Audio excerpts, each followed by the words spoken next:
राष्ट्रीय अध्यक्ष के अभिनंदन के लिए यहाँ उपस्थित हुए हैं और बहुत दूर दराज के क्षेत्र से सुबह से चल करके यहाँ हम सभी उपस्थित हुए हैं। इसलिए इस अभिनंदन समारोह में हम अधिक विलंब नहीं करेंगे। मैं अपने प्रदेश के अध्यक्ष आदरणीय डॉक्टर बिंदल जी से, प्रदेश के पूर्व यशस्वी मुख्यमंत्री आदरणीय जयराम ठाकुर जी से निवेदन करता हूं कि आप आदरणीय राष्ट्रीय अध्यक्ष जी का शॉल, टोपी और पुष्प कुछ दे करके सम्मानित करें। आदरणीय डॉक्टर बिंदल जी और आदरणीय जयराम ठाकुर जी।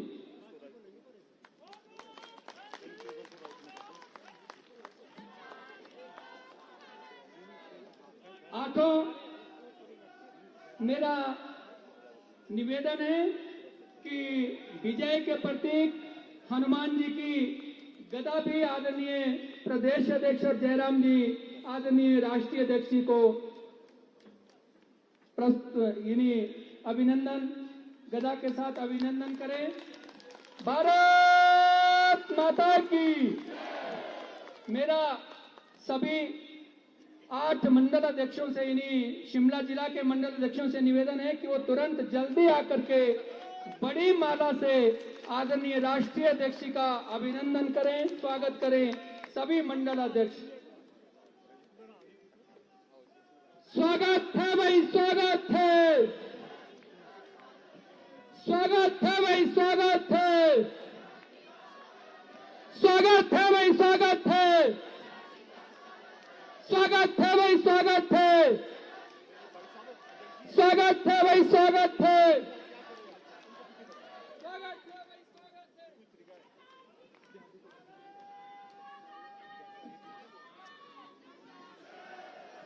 भारत माता की, भारत माता की। मैं अपने प्रदेश के पूर्व अध्यक्ष, शिमला लोकसभा क्षेत्र के लोकप्रिय सांसद आदरणीय सुरेश कश्यप जी से निवेदन करता हूं कि आप मंच पर आएं और जन समुदाय को संबोधित करें। आदरणीय सुरेश कश्यप जी।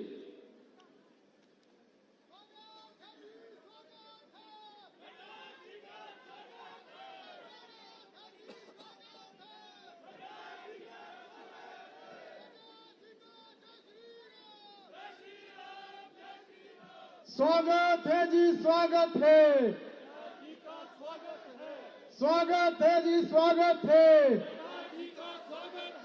स्वागत है जी, स्वागत है। आज के इस अभिनंदन समारोह में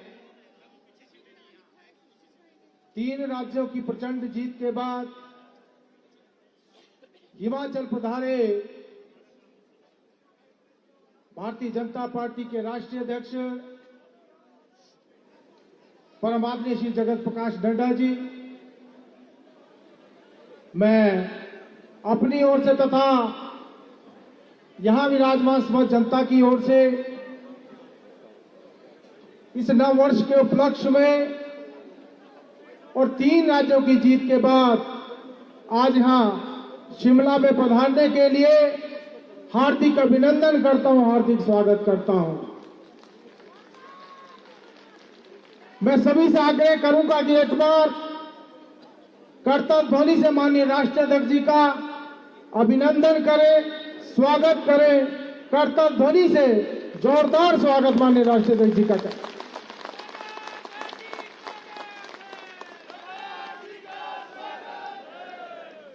आज हमारे लिए हर्ष का विषय है कि 3 राज्यों में, मध्य प्रदेश, राजस्थान, छत्तीसगढ़, इन राज्यों में प्रचंड भारतीय जनता पार्टी की लीड, प्रचंड भारतीय जनता पार्टी की जीत, माननीय नरेंद्र मोदी जी के कुशल नेतृत्व में और माननीय राष्ट्रीय अध्यक्ष श्री जगत प्रकाश नड्डा जी के अध्यक्षता में भारतीय जनता पार्टी ने अर्जित की है। और आज उसी का नतीजा है जो जन सैलाब हम यहां पर देख रहे हैं।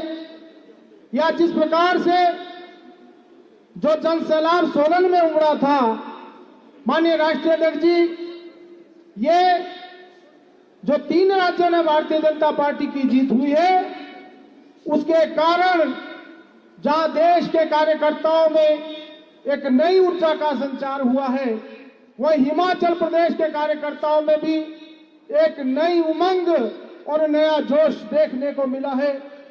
मैं समस्त कार्यकर्ताओं का भी अभिनंदन करना चाहूंगा जो दूर दराज के क्षेत्रों से चलकर यहां पर आए हैं।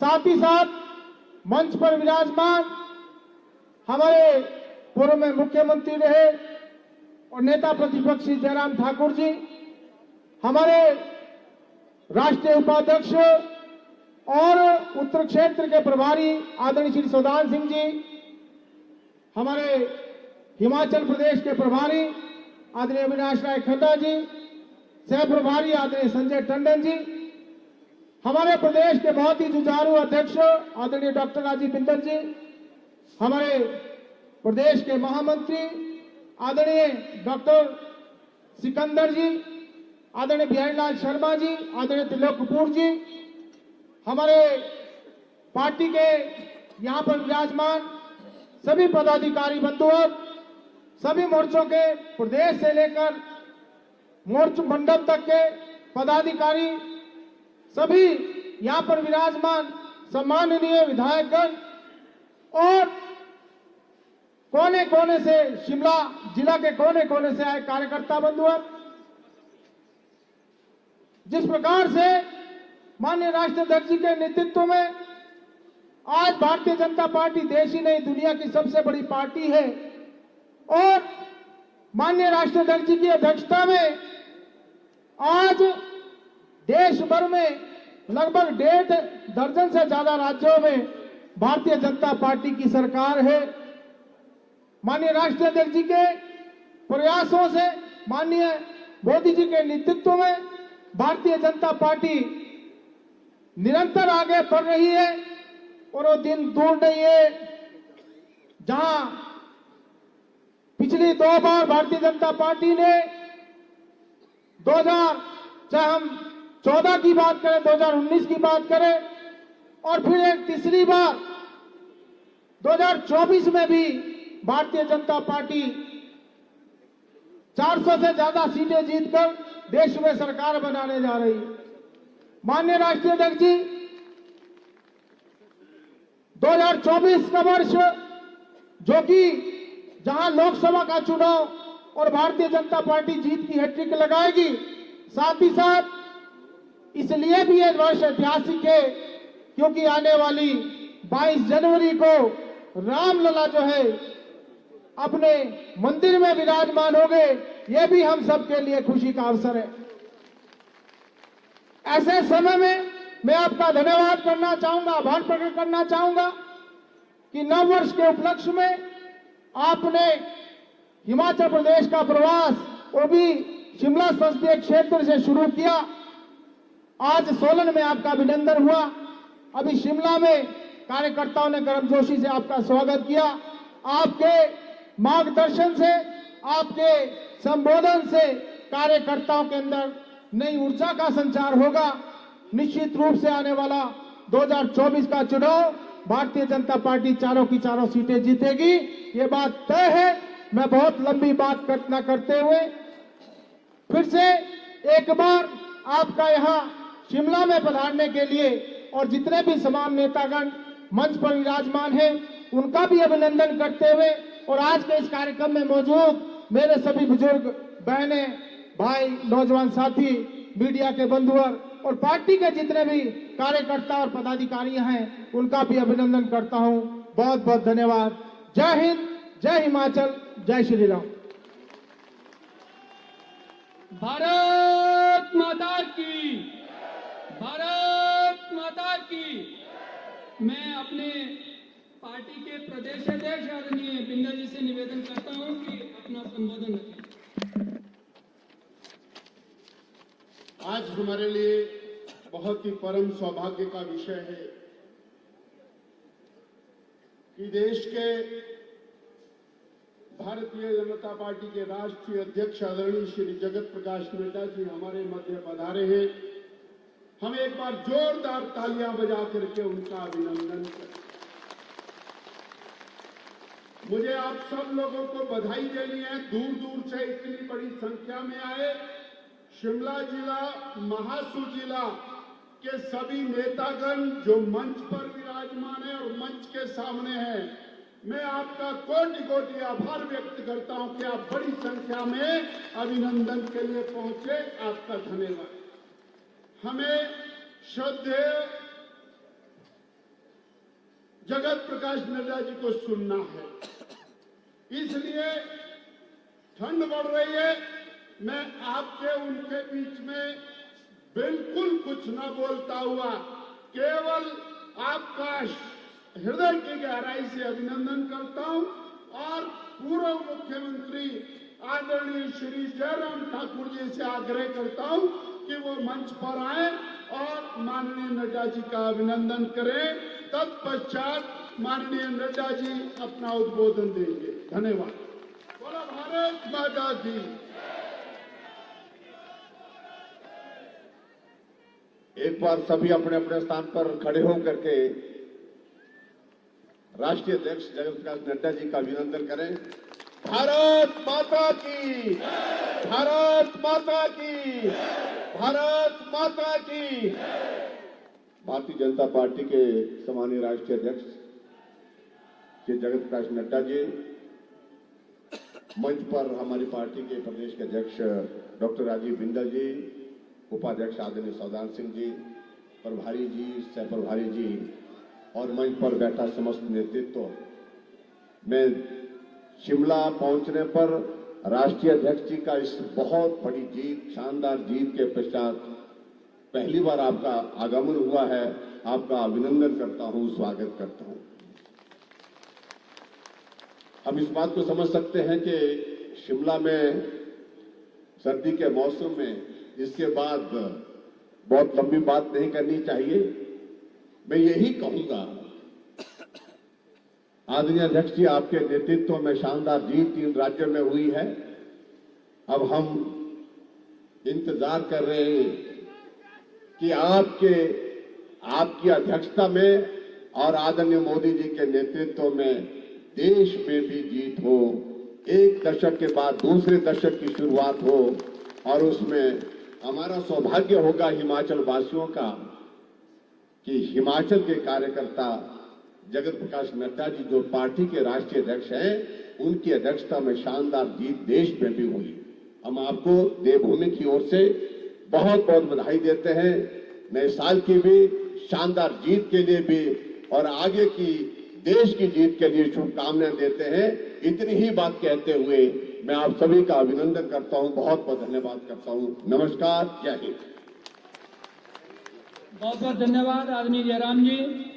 अब मैं अपने पार्टी के राष्ट्रीय अध्यक्ष, जिनके अभिनंदन के लिए हम दूर दराज के क्षेत्रों से आए हैं और जिनको सुनने के लिए हम आतुर हैं, अपने ऐसे राष्ट्रीय अध्यक्ष आदरणीय जगत प्रकाश नड्डा जी से निवेदन करता हूं कि आप मंच पर आएं और हम सभी को आशीर्वाद दें, हम सभी को संबोधित करें। आदरणीय जगत प्रकाश नड्डा जी।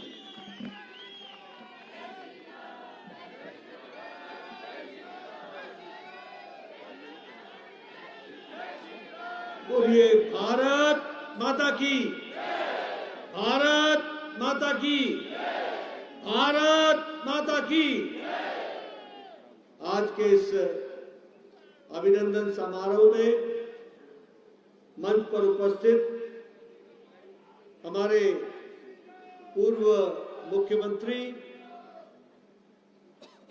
सम्माननीय जयराम ठाकुर जी, हमारे प्रदेश के अध्यक्ष डॉक्टर राजीव बिंदल जी, हमारे राष्ट्रीय उपाध्यक्ष सम्माननीय सौदान सिंह जी, हमारे प्रभारी अविनाश राय खन्ना जी, संजय टंडन जी, हम सबके बहुत ही लोकप्रिय सांसद और संसद में मेरे साथी सुरेश कश्यप जी, राज्यसभा में मेरे सहयोगी और साथी सम्मानीय सिकंदर कुमार जी, पूर्व मंत्री और पूर्व मंत्री और शिमला के विधायक रहे, और हमारे वरिष्ठ साथी डॉक्टर सुरेश भारद्वाज जी, सुखराम चौधरी जी, हर्ष महाजन जी, यहां उपस्थित मंच पर सभी विधायकगण, पूर्व विधायकगण, सांसदगण, हमारे मेयर, हमारे सभी वरिष्ठ जो हमारे वार्ड के सदस्य हैं, पूर्व में रहे हमारे मेयर, डिप्टी मेयर, और यहां इतनी बड़ी संख्या में एकत्र आए देवी और सज्जनों, और मीडिया के मेरे साथी, प्रिंट मीडिया और इलेक्ट्रॉनिक मीडिया के मेरे बहुत ही पुराने दोस्त मित्र साथी, ये मेरा सौभाग्य है कि मुझे आज शिमला में इस अभिनंदन समारोह में आने का सौभाग्य प्राप्त हुआ है, और आप सब लोगों ने जिस गर्मजोशी के साथ मेरा अभिनंदन किया, स्वागत किया, ये सच में मुझे भी एक नई ऊर्जा देता है, उत्साह भरता है। वही आपका उत्साह देख करके मुझे बड़ी प्रसन्नता भी होती है। इसके लिए मैं विशेष आप सबका धन्यवाद करता हूं।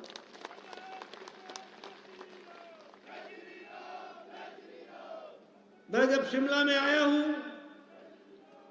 और जाखू मंदिर के पूज्य हनुमान जी को नमन न करूं तो शायद मेरी यात्रा अधूरी होगी। मैं शिमला में आया हूं और तारा देवी माता को नमन न करूं तो शायद मेरी यात्रा अधूरी होगी। इसलिए मैं तारा देवी को नमन करता हुआ, आशीर्वाद लेता हुआ, पवन सुत हनुमान जी का आशीर्वाद लेता हुआ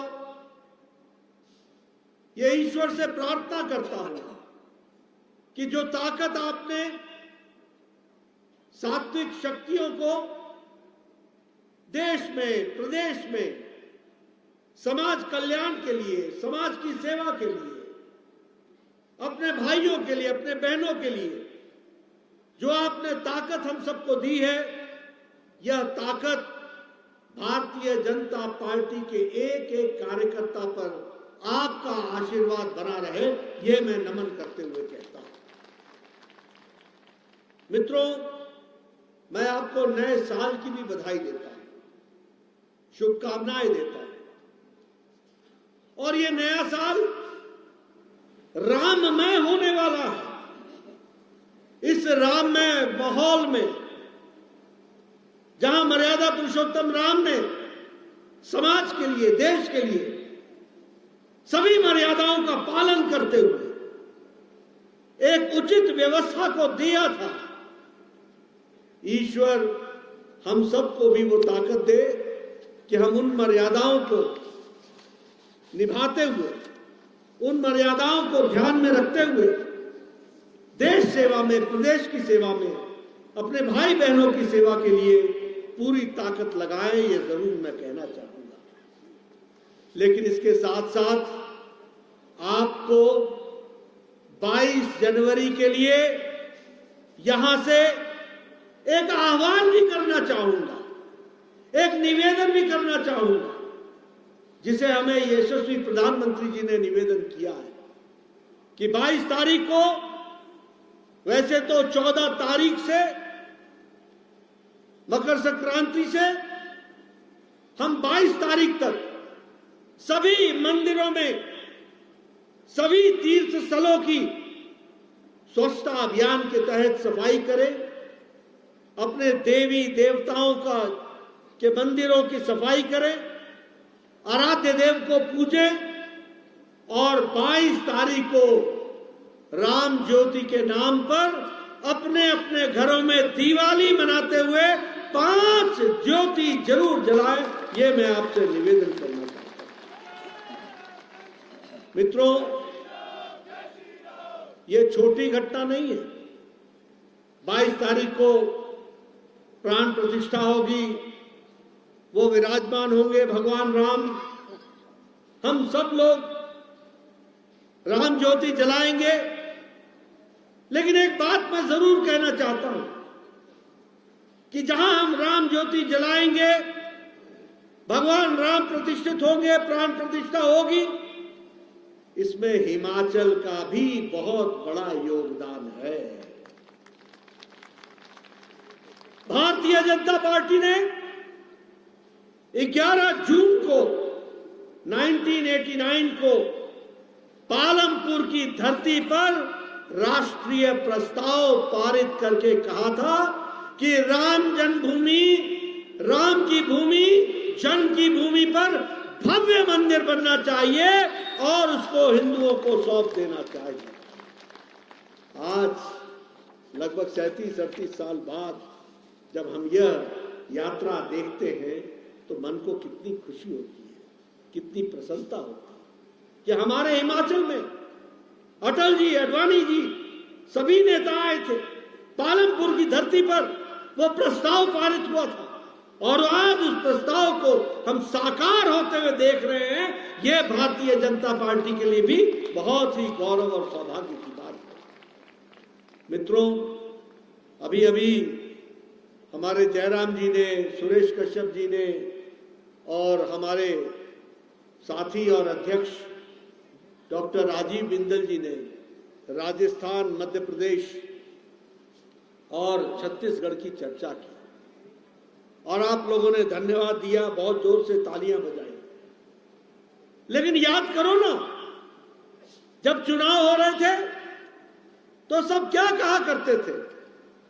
कहा करते थे राजस्थान आ जाएगी लगता है, मध्य प्रदेश में तगड़ी टक्कर है और छत्तीसगढ़ तो गया। बोलिए, यही बोलते थे कि नहीं बोलते थे? यही बोलते थे कि नहीं बोलते थे? आज छत्तीसगढ़ में हम लोगों ने तख्ता पलटा और भारतीय जनता पार्टी विराजमान है। मध्य प्रदेश में हमने रिकॉर्ड तोड़ा और हमने इसके साथ साथ राजस्थान में भी सरकार बनाई। ये जो करिश्मा जिसको बोलते हैं, बड़ा ही गजब हो गया, बड़ा ही गजब हो गया, बड़ा ही गजब हो गया। मैं बार बार बोलता हूं कि प्रधानमंत्री मोदी जी ने देश की राजनीति की संस्कृति बदल डाली है। मेरे कांग्रेसी मित्रों, समझ लो, तुम्हारी गारंटी काठ की हांडी है जो एक बार चढ़ती है, दोबारा नहीं चढ़ती। मोदी की गारंटी पूरी होने की गारंटी है, यह देश मानता है। और इसीलिए आप सब कुछ कहते रहे, आप सब कुछ सोचते रहे, लेकिन राजस्थान की जनता ने, मध्य प्रदेश की जनता ने, छत्तीसगढ़ की जनता ने कमल पर मोहर लगा करके मोदी जी की गारंटी को, देश सेवा को अपने तरफ से पूरी ताकत से गारंटी दी है। ये हमको समझना चाहिए। और यही नहीं है, तेलंगाना में हमको 7% वोट आए थे, अब हमको 14% वोट आए। हम 1 एमएलए थे, हम 8 एमएलए हो गए। मिजोरम में हम 1 एमएलए थे, हम 2 हो गए, हमारा प्रतिशत बढ़ा। भारतीय जनता पार्टी क्षणे क्षणे आगे बढ़ रही है और हर जगह बढ़ेगी। और ये 3 की हैट्रिक आने वाले 2024 की केंद्र की हैट्रिक की गारंटी बनती है। इसको भी हमको समझना चाहिए। और इसलिए मित्रों, हम सब लोगों को समझना है कि आज मोदी जी ने संस्कृति कैसे बदल दी। आज लगभग 6 करोड़ हॉस्पिटल के एडमिशंस, आयुष्मान भारत में 6 करोड़ लोगों का इलाज हो चुका है।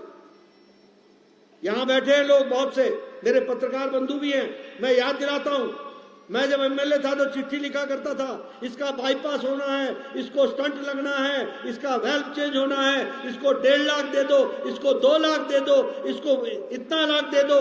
कभी 75,000 मिलते थे, कभी 1 लाख मिलता था। पूरा नहीं मिलता था, हम लोग भगवान भरोसे लगे रहते थे। आप लोगों ने मुझे स्वास्थ्य मंत्री बनाया। मोदी जी ने कहा कुछ बड़ा सोचो, और बड़ा सोचते सोचते मोदी जी ने कहा ये क्या है, छोटी छोटी बात करते हो, जो भी गरीब है उसका इलाज होना चाहिए। और हम लोगों ने चयनित किया 10 करोड़ 74 लाख परिवार, 50 करोड़ लोगों को गंभीर बीमारी से लड़ने के लिए 5 लाख रुपए का सालाना हेल्थ कवर दिया, 5 लाख, और 6 करोड़ लोगों ने इलाज करा लिया है। ये बदलती दुनिया है। अब कोई चिट्ठी नहीं लिखता एमएलए कि इसके लिए पैसा दे दो। और मैं जयराम जी को धन्यवाद देना चाहूंगा, जो गरीब बच गया था उसको आपने हिमकेयर में जोड़ लिया। आज हिमाचल में कोई भी पैसे की तंगी के कारण गंभीर बीमारी के इलाज से वंचित नहीं हो सकता है। ये प्रधानमंत्री गरीब कल्याण अन्न योजना 80 करोड़ की जनता को 5 किलो गेहूं या 5 किलो चावल, 1 किलो दाल, ये जो देने की व्यवस्था की, ये मोदी की गारंटी है। इस गारंटी के कारण आज देश बदला है, ये भी हमको समझना चाहिए। और मैं कहने के लिए नहीं कह रहा हूं, याद रखना, इंटरनेशनल मॉनिटरी फंड IMF बोलता है कि भारत में 13.5 करोड़ लोग अब गरीबी की रेखा से निकल चुके हैं, वो अपर रेंज में आ गए हैं, वो गरीब नहीं रहे हैं, ये कहा गया है। और इंटरनेशनल मॉनिटरी फंड ये भी बोलता है कि आज अति गरीबी भारत में 1% से भी कम आ गई है, ये भी कहा गया है। आज चाइना का अखबार, चीन का अखबार, आप अखबारें पढ़िए, हेडलाइंस है, चीन का अखबार ग्लोबल टाइम्स, वो कहता है कि भारत तीव्र गति से आगे बढ़ रहा है और विकास और सामाजिक न्याय में सबसे आगे आकर के खड़ा हो रहा है, तीव्र गति से आगे बढ़ रहा है। चाइना तारीफ कर रहा है। वो ये भी कहता है कि एक समय में दुनिया में भारत अपने आप को बैलेंस करता था, बैलेंस।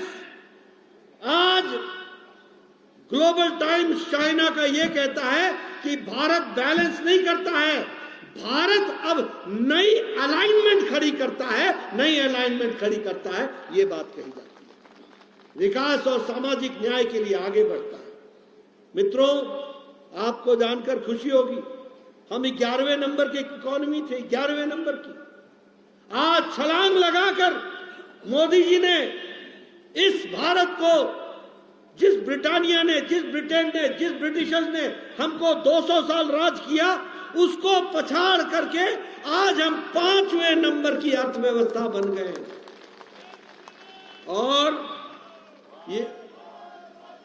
और ये मोदी की गारंटी है। 2024 में आप फिर से सरकार लाएंगे और 2027 में भारत 3रे नंबर की अर्थव्यवस्था बन जाएगी, दुनिया में 3रे नंबर की अर्थव्यवस्था बन जाएगी। स्टील में हम 2रे नंबर पर पहुंच गए, 4थे नंबर से। हम ऑटोमोबाइल में हम 3रे नंबर पर पहुंच गए। उसी तरीके से हम अगर विकास के दृष्टि से देखें तो हम पेट्रोकेमिकल्स में 138% हमारा एक्सपोर्ट बढ़ा है। अगर हम दवाइयों में देखें तो हम दुनिया की मेडिसिन की डिस्पेंसरी बन गए हैं। सबसे सस्ती और सबसे कारगर दवाई आज भारत बना रहा है। 108% हमारा एक्सपोर्ट बढ़ गया है। और अगर मैं भारत की बात करूं तो एक साल में मोदी जी ने 26 वंदे भारत ट्रेन चलाई है, और वह भी सुपरफास्ट ट्रेन चलाई है 26। आज दिल्ली से सुबह 6 बजे बैठो और 10 बजे आप आकर के हिमाचल में ऊना में उतर जाओ, 10:30 बजे ये स्थिति आकर के खड़ी। एक बदलता भारत। अगर मैं विकास की दृष्टि से कहूं, नया पार्लियामेंट बना, आपने देखा होगा नया पार्लियामेंट कि टेलीविजन पे आपने देखा होगा, कभी किसी ने सोचा था? हम जब कहते हैं कि पंच प्रण लेते हैं कि हम अपना गौरव बनाएंगे और हम गौरवमय इतिहास को सुरक्षित करेंगे और हम गुलामी की मानसिकता से निकलेंगे तो हम उस पार्लियामेंट से भी निकल करके नए संसद भवन में आए और वहां पर हम लोगों ने संसद की कार्रवाई प्रारंभ की। कहना नहीं चाहता, आज खुशी का माहौल है, लेकिन आपसे बताना चाहता हूं, ये सेंगोल जिसको हम लेकर के प्रधानमंत्री मोदी जी ने लोकसभा के स्पीकर के बगल में उसको खड़ा किया है, ये सेंगोल क्या है?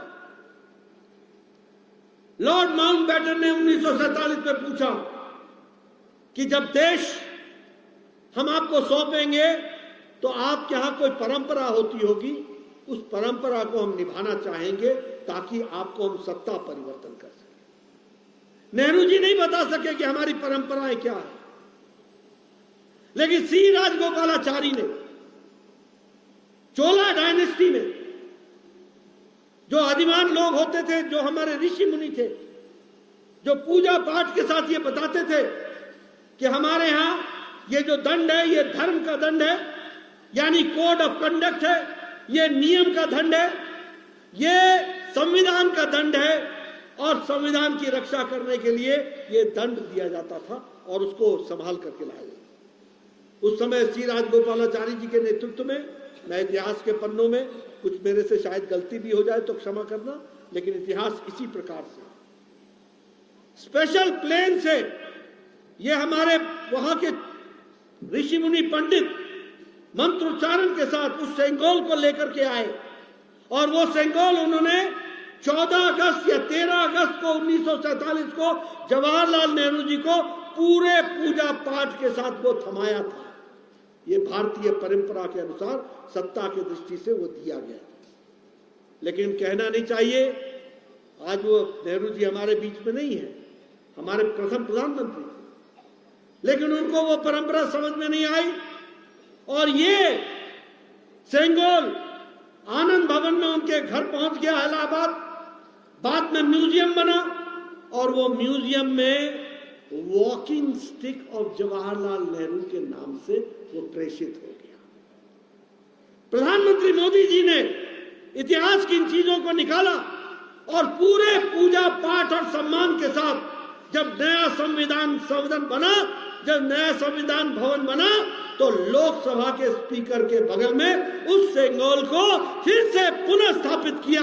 भारतीय मान्यता और संविधान को, भारतीय मान्यताओं को उन्होंने प्रतिष्ठित किया। ये हम सबको ध्यान में।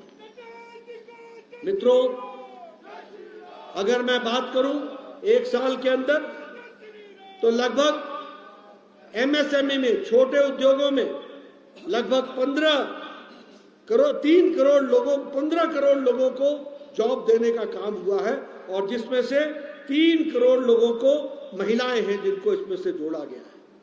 और इसी तरीके से एथेनॉल में हम तीसरे नंबर के प्रोडक्शन वाले बन गए हैं। 11 रोजगार मेला लगा है और 11 रोजगार मेला में 7 लाख लोगों को केंद्र की सरकारी नौकरी प्रधानमंत्री मोदी जी ने उनको अपनी अपॉइंटमेंट लेटर के साथ दिया। यह भी हमको समझना चाहिए।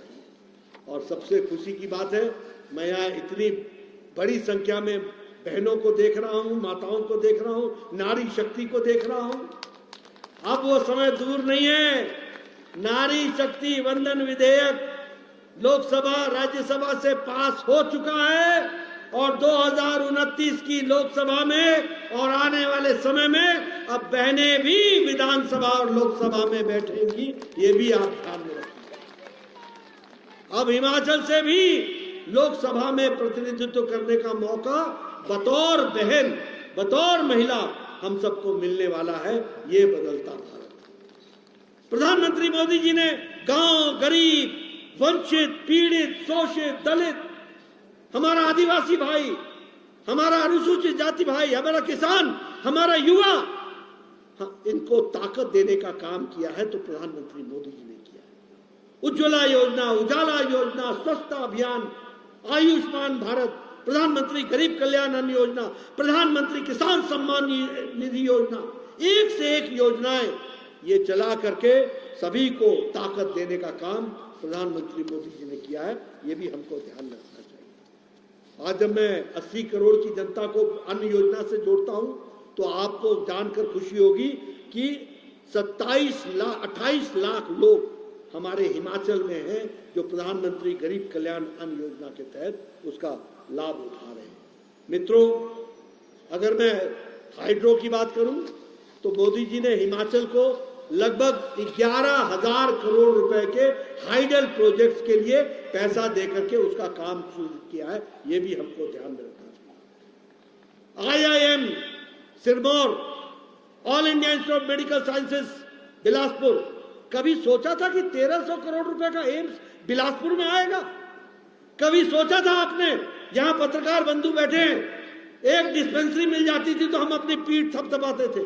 आज मुझे यह सौभाग्य है बतौर मोदी जी के पूर्व कैबिनेट मंत्री, स्वास्थ्य मंत्री के रूप में बताते हुए कि नाहन का मेडिकल कॉलेज, हमीरपुर का मेडिकल कॉलेज, चंबा का मेडिकल कॉलेज, मंडी का medical college, cancer centre, Shimla का सुपर स्पेशलिटी ब्लॉक, एक से एक मदर एंड चाइल्ड वेलफेयर की दृष्टि से मदर एंड चाइल्ड हॉस्पिटल, एक नहीं श्रृंखला लग गई, झड़ी लग गई विकास और स्वास्थ्य की दृष्टि से।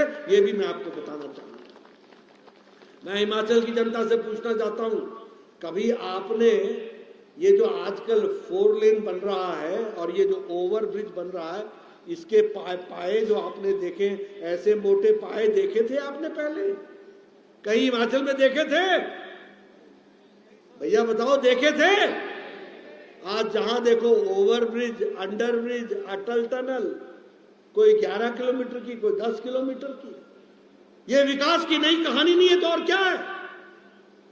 ये विकास नहीं बता रहा तो क्या? शिमला से धर्मशाला 4 लेन बन रहा है, कीर्तपुर से मनाली 4 लेन बन करके तैयार हो रहा है, शिमला परवाणु से शिमला 4 लेन बन रहा है, पहाड़ों को काट करके, पहाड़ों को फाड़ते हुए, चीरते हुए ब्रिजेस बन रहे हैं, टनल्स बन रहे हैं।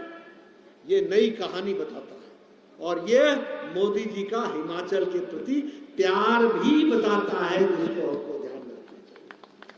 मित्रों, मैं बहुत लंबी बात आपसे नहीं करना चाहता, लेकिन मुझे यहां पर सुनने को मिला त्रासदी आई, ट्रेजेडी आई पिछले साल। हम सब लोग दुखी थे, हम सब लोग दुखी थे। मुझे याद है मैं 20 अगस्त को आया था, मुझे याद है मैं 22 अक्टूबर को आया था, मुझे याद है मैं लगभग सितंबर महीने में भी एक बार आया था। एक बार मैं मंडी गया, मनाली गया, मैंने त्रासदी देखी। एक बार मैं सिरमौर गया, शिमला आया, यूनिवर्सिटी गया, मैंने सारी त्रासदी देखी। मैं उसके बाद कांगड़ा भी गया, मैंने वहां भी त्रासदी देखी, सारी चीजों को जाना। और मैं गौरव के साथ कह सकता हूं कि पहली बार जब आए तो 180 करोड़ रुपए दिया, दूसरी बार आया तो 180 करोड़ रुपए दिया, तीसरी बार आया तो 400 करोड़ रुपए सिर्फ सड़कों की मरम्मत के लिए दिया गया। और उसके बाद फिर अलग से हमने 189 करोड़ रुपए प्रधानमंत्री मोदी जी ने भेजे।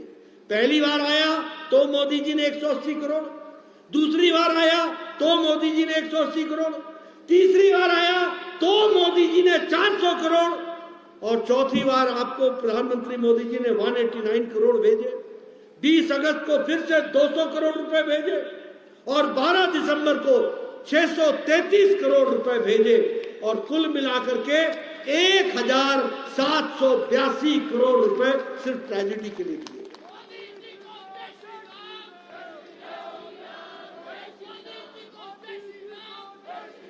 और मित्रों, इसके अलावा अलग से 11,000 घरों को बनाने के लिए भारत सरकार ने, फिर से मोदी जी ने उसके लिए भी लगभग 300 करोड़ रुपए भेजे। और यहां चर्चा होती है कि कुछ नहीं आया, कुछ नहीं आया। जे जान लो जे बतर होना क्या, ये है क्या? मैं जानना चाहता हूं, कि मैं पूछना चाहता हूं, इतनी बड़ी ट्रेजेडी हो गई, क्या कोई कांग्रेस नेता आया यहां? आया या आई कोई? बताओ, आया कोई? भाई बहन में से कोई आया? किसी ने सुध ली? कोई भैया आया हो, कोई बहन जी आई हो? आप समझ में रहे ना कि इन्होंने आना है। ये घड़ियाली आंसू बहाने वाले जिनको आपने सत्ता में बैठाया उनका काम क्या है, क्या कर रहे हैं, वो किस तरीके से काम कर रहे हैं? मैं आपसे पूछना चाहता हूं, बताओ बेरोजगारों को 1 लाख सरकारी नौकरी मिल गई क्या? 5 लाख रोजगार के अवसर मिल गए क्या? 100 रुपए लीटर दूध मिल गया क्या? महिलाओं को 1500 रुपए प्रति माह मिल गया क्या? गोबर किसी ने खरीदा आपसे क्या? आप याद करो, 300 रुपए आपका इलेक्ट्रिसिटी का माफ हो गया क्या? ये काठ की हांडी चढ़ाने वाले लोग हैं, काठ की हांडी। बोलो ऐसी हांडी फिर चढ़ाओगे क्या? बोलो चढ़ाओगे क्या? चढ़ाओगे क्या? मित्रों, संभल के रहो इनसे। ये जिस तरीके की बाजीगरी करते हैं, और ये जयराम जी को जाना पड़ा राजस्थान में बताने के लिए, वहां भी हम 1500 देंगे महिलाओं को। बोला साल तो हो गया, हिमाचल में दिया नहीं, अब राजस्थान में दोगे, मध्य प्रदेश में दोगे? सब जगह काठ की हांडी लेकर के भैया बहन घूमते रहते हैं। मित्रों, मैं ये कहना चाहता हूं, यह सरकार, ये बैक गियर की सरकार है, इसको बैक गियर लगाऊंगा। आप बताइए, 900 संस्थानों को बंद किया गया कि नहीं किया गया?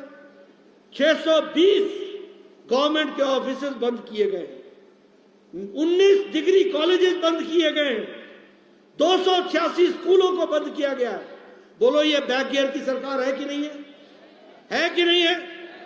काम करना नहीं, जिसने काम किया वो भी समाप्त कर देना। 900 इंस्टीट्यूशंस ये बैक गियर की। अभी ये जो हमारा हिमकेयर है, ये हिमकेयर का 200 करोड़ रुपए अस्पतालों को देना बाकी है, इनसे वो नहीं दिया जा रहा है। बताइए, ऐसी सरकार आपकी चिंता कर सकती है क्या? ऐसी सरकार आपके बारे में सोच सकती है क्या? और आपने काठ की हांडी चढ़ी कि नहीं चढ़ी? अब उतारोगे कि नहीं उतारोगे? आगे तो नहीं चढ़ाओगे? हम कहते हैं कि जो कहा था वो किया है, जो नहीं कहा था वो भी करके दिया है। ये कहते हैं जो कहा था वो नहीं किया है, और जो नहीं किया था तो उसका तो सवाल ही नहीं उठता। ये इस तरीके से लोगों को धोखा देना, गुमराह करना और उनके अधिकारों को एक तरीके से छीनने का काम ये करते हैं। आप बताइए, डीजल में वैट का 3 रुपया बढ़ा दिया कि नहीं बढ़ा दिया? 7 रुपए, 2 बार 7 रुपए बढ़ा दिया। प्रधानमंत्री, हम जहां जहां बीजेपी की सरकार है वहां हम वैट घटा रहे हैं, वहां हम डीजल में राहत दे रहे हैं। एक बार नहीं, 2 बार। 2 बार मोदी जी ने केंद्र से दिया और 2 बार हमारे सरकारों ने दिया, और यहां 2 बार बढ़ाने का काम कर रहे हैं। आप बताइए, 20 रुपए सीमेंट के बैग में बढ़ा दिया कि नहीं बढ़ा दिया? ये इस तरीके की सरकार चल रही है। इसलिए मित्रों, ये सरकार ऐसी सरकार है जो सरकार किसी भी तरीके से देश की सेवा, प्रदेश की सेवा में नाकामयाब रही है, ये भी मैं कहना चाहूँ। आजकल इंडी अलायंस की बात होती है और पत्रकार मेरे से कई बार पूछते हैं, ये इंडी अलायंस, ये इंडी अलायंस, ये इंडी अलायंस क्या करेगी? मैं आपको समझाना चाहता हूं। आप बताओ, जम्मू कश्मीर में ये महबूबा मुफ्ती की पार्टी और नेशनल कॉन्फ्रेंस और कांग्रेस, ये इकट्ठे थे कि नहीं थे पहले से? ये गुपकार, ये अलायंस इनका पहले से था कि नहीं था? तो वहां नया क्या जोड़ रहे? आप बताओ, पंजाब में केजरीवाल बोलता है 13 की 13 सीटें हम लड़ेंगे, हमें आशीर्वाद दो। रहा क्या? दिल्ली में आम आदमी पार्टी बोलती है 7 की 7 सीटें हम लड़ेंगे। हरियाणा में इनका अलायंस किससे होगा? कौन इनको अलायंस करेगा?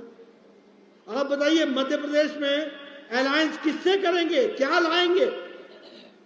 और उत्तर प्रदेश में समाजवादी पार्टी के साथ अलायंस करके तुमने पहले नहीं कर लिया था अलायंस? पहले कांग्रेस से किया, फिर बीएसपी से किया। क्या हुआ? दोनों बार बीजेपी की सरकार बनी और दोनों बार मोदी जी थंपिंग मेजॉरिटी से जीत करके आए। ये हमारे सामने। आप बताइए, ममता बंगाल में क्या बोल रही है और अधीर रंजन क्या बोल रहा है? बिहार में जोड़ करके पहले से ही आप लड़ रहे हो। वेस्ट बंगाल में आप जोड़ के क्या करोगे? उड़ीसा में नवीन बाबू के साथ सीधी टक्कर है तो बीजेपी की है। आंध्र प्रदेश में आपके साथ जुड़ने के लिए कोई तैयार नहीं है। तेलंगाना में आप अकेले हैं तो आपके साथ जुड़ेगा कौन? तमिलनाडु में आप पहले से जुड़े हुए हैं, महाराष्ट्र में आप पहले से जुड़े हुए हैं। कौन सा ऐसा प्रदेश है जहां इंडी अलायंस नया नया करतब करेगा? और अब मैं एक बात और पूछता हूं, ममता गोवा में किसको वोट दिला पाएगी? शरद पवार मध्य प्रदेश में किसको वोट दिलाएगा? अखिलेश यादव मध्य प्रदेश में या राजस्थान में किसको वोट दिला पाएगा? ये इंडी अलायंस करेगा क्या? ये सिर्फ फोटो सेशन है, फोटो सेशन, इससे ज्यादा कुछ नहीं है। लोगों ने तय कर लिया है। ये आजकल बात कर रहे हैं जातिगत जनगणना, ओबीसी की बात कर रहे हैं, अच्छी बात है। जातिगत जनगणना की बात पर हम लोगों ने भी कहा है कि हमने हामी भरी, लेकिन आज जातिगत जनगणना याद आई तुमको? ये चुनाव की दृष्टि से आप इसका उपयोग करना चाहते हो?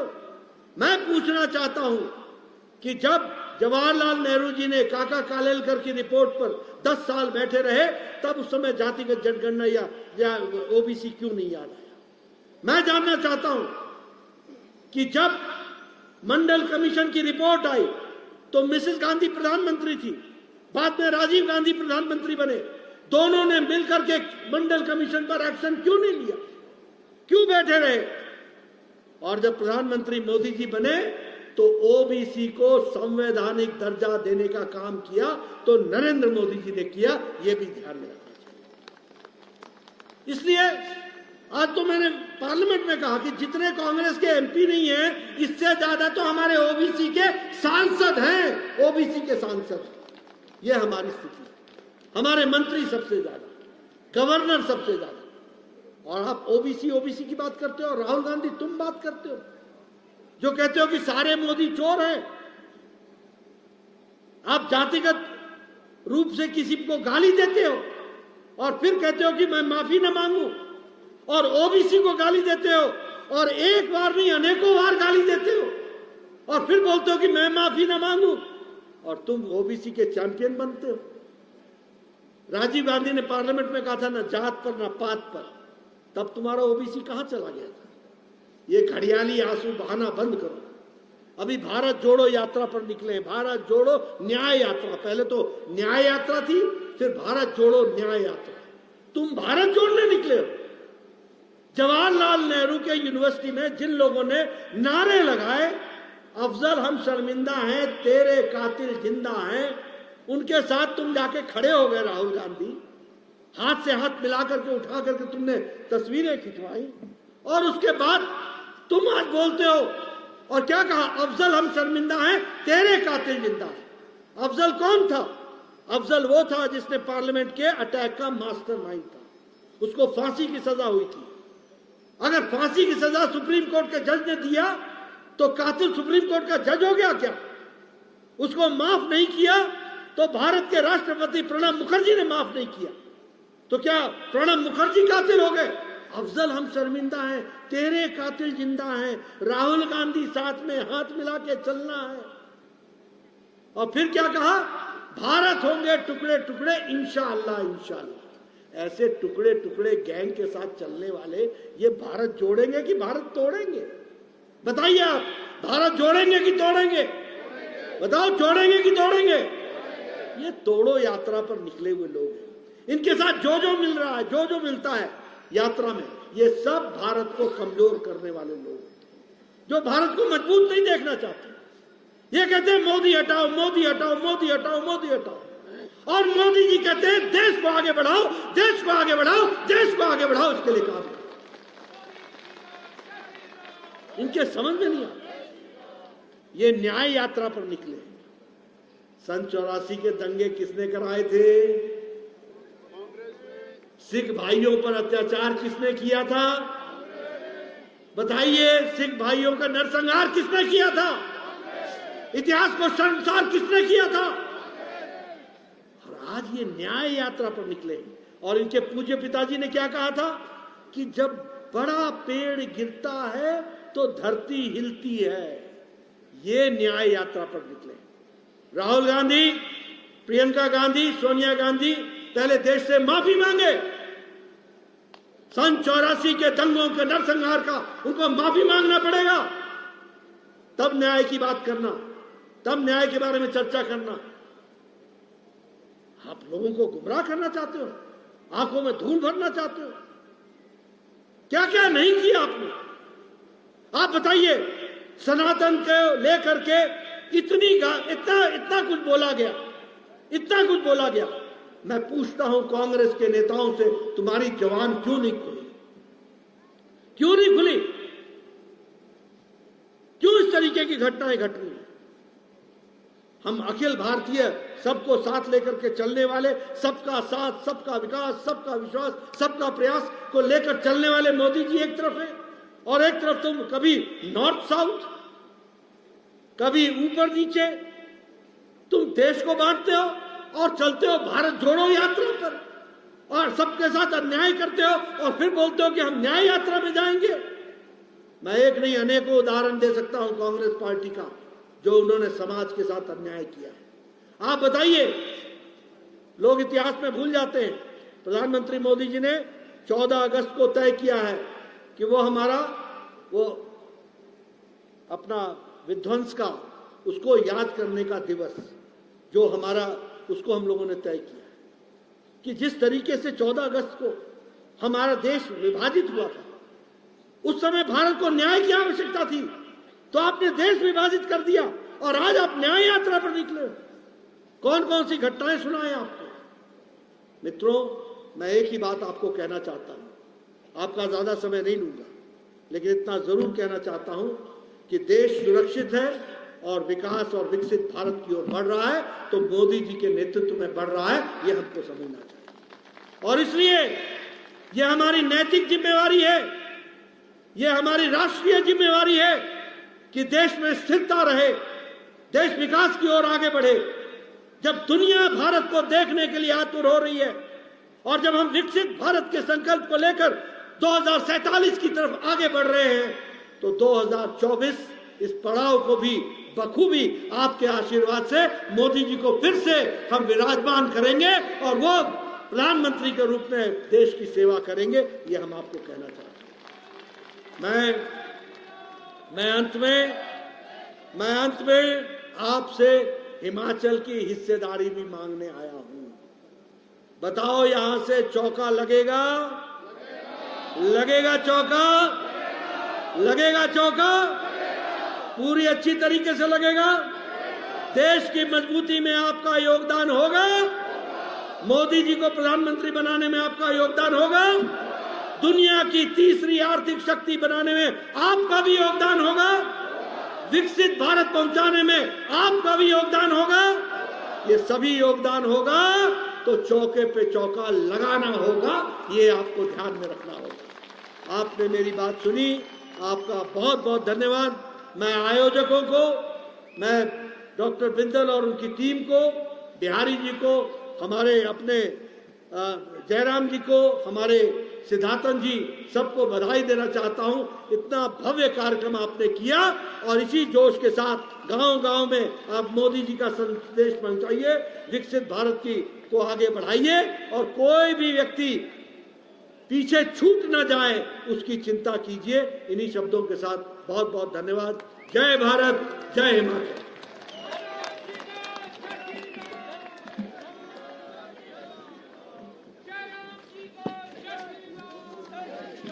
धन्यवाद, धन्यवाद नड्डा जी का, धन्यवाद, धन्यवाद, धन्यवाद, धन्यवाद, धन्यवाद, धन्यवाद, धन्यवाद।